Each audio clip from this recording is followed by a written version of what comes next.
खुलुमबाय गोजोन फुंबिलि बयनिसिमबो नोंथांमोनखौ आंनि चेनेलाव गासैखौबो बरायनाय बावहरग्रोनाय थाबाय आसा खालामो नोंथांमोना खौरांखौ नायनानै मोजां मोनगोन। बे खेबाव बिटिसिनि सिङाव खुंजानाय नङा दुरन काप 2026 बे खौरांखौ फोसावनानै होदोंमोन एमएलए बिस्वजित दैमारिया। बेखौ लानानै बे खेबनि दुरन कापआव बड'लेण्ड एफसिआ गेलेनो थाखाय बाहागो मोनगोन ना मोना बेयो गोबां सावरायजादोंमोन, नाथाय खुंजानो गोनां दुरन काप फुटबल टुर्नामेन्ट 2026 आव बाहागो लानो थाखाय बड'लेण्ड एफसिनि हान्जाखौबो हांख्रायहरदों दुरन काप खुंफुं आफादनिफ्राय। नाथाय बड'लेण्ड एफसि हान्जाया बे दुरन कापआव बाहागो लागोन ना लाया बेयो दासिमबो रोखा जायाखै। फैगौ जुलाइ आरो आगस्त दाननि गेजेराव खुंजागोन दुरन काप 2026। गिख्रंथाव दैबाना जानायनि थाखाय बाक्सा जिल्लानि गंसे फरायसालिया दायो दैनि सिङाव जानानै दङ।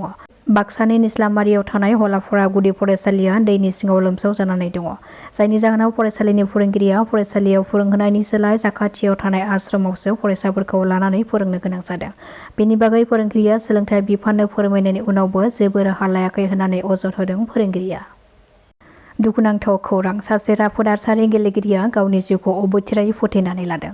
बर' हारिनि गेजेराव जाखांफुनाय नेशनेल आर्चारि गेलेगिरि समिला मोसाहारिया गावनि आगोमा जिउखौ फोजोबना लानायनि जाथाया सोराङाव फैदों। सुलुङाव फोरमायथिनाय बादिब्ला क'क्राझार जिल्लानि कारिगाव ओनसोलनि सिङाव थानाय 1 नं गोजोनपुरि गामिनि बबसेन मुसाहारिनि फिसाजो समिला मोसाहारिया आर्चारि गेलेनानै माहारियारि थाखोआव आरो रायजोआरि जिल्ला थाखोआव मोन 7 मेडेलखौ देरहानो हादोंमोन। नेशनेल गेलेगिरि हिन्जावसाया 10 थाखोनि कम्पार्टमेन्टेल आनजादाव उथ्रिसारनो हायैनि थाखायनो गावनि जिउखौ बेबादि अबथिरायै फोजोबनानै लादों होननानै खौरां मोननाय जादों। बावैसो सान सिगां चिरां जिल्लानि सिटी पुलिस थाना बेन्दोंनि खासिक'त्रानि 27 नं राजा लामायाव स्पेसियेल टास्क फर्स आरो पुलिसआ जयै सेबनानै हाग्रानि जिब-जुनार फालांगि खालामखोमाग्रा सा 9 सुबुंजों लोगोसे बिसोरनिफ्राय गासै मा 8 सनाथि गाब मोख्राखौ हमनो हादोंमोन। बेनिनो मासेखौ थैनाय थासारियाव बोखांनो हादोंमोन आरो गुबुन लोरबां थासारियाव मोननाय मा 7 मोख्राखौ फिन सिखना जोहोलाव हादोरारि पार्कआव हगारफिनबाय हाग्रा बिफाना। मैयानिफ्राय दावबायारिफोरनि थाखाय मानास हादोरारि हाग्रामाखौ बन्द' खालामबाय। बोथोरनि गाज्रि हालोद आरो अखा बोथोरखौ नोजोर बोनानै दावबायारिफोरनि थाखाय बे थांखिखौ लानाय जादों। जिब साफारि, मैदेर साफारि, नाव जावनाय बेफोरखौ गासैखौबो बन्द' खालामथ'नाय जासिगोन। मख'नो गोनांदि सोलिफु बोसोराव खमैबो सा 75,000 दावबायारिफोरा मानास हाग्रामायाव बेरायनो थाखाय फैदोंमोन। सोलिफु बोसोराव 1.50 कौटिनिबो बांसिन खाजोना बुथुमनो हादों मानास हादोरारि हाग्रामाया। उननि फोसावथायसिम मानास माहारियारि हाग्रामाया दावबायारिफोरनि थाखाय बन्द' थासिगोन।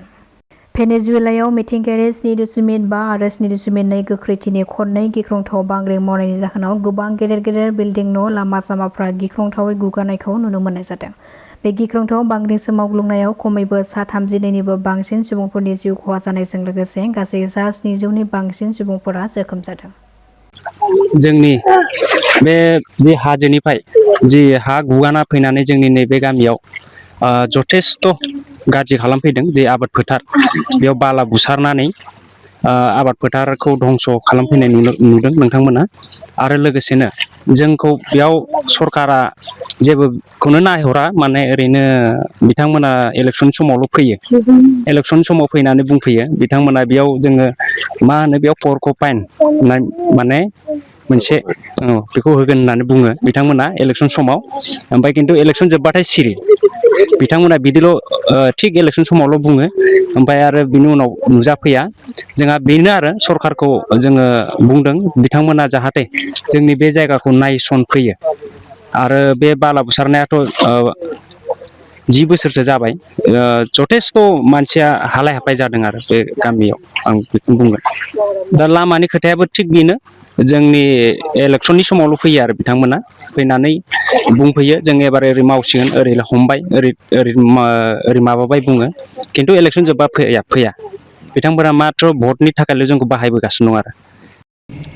जोबोद दुखुनांथावना आरो लाजिनायबो मोनो।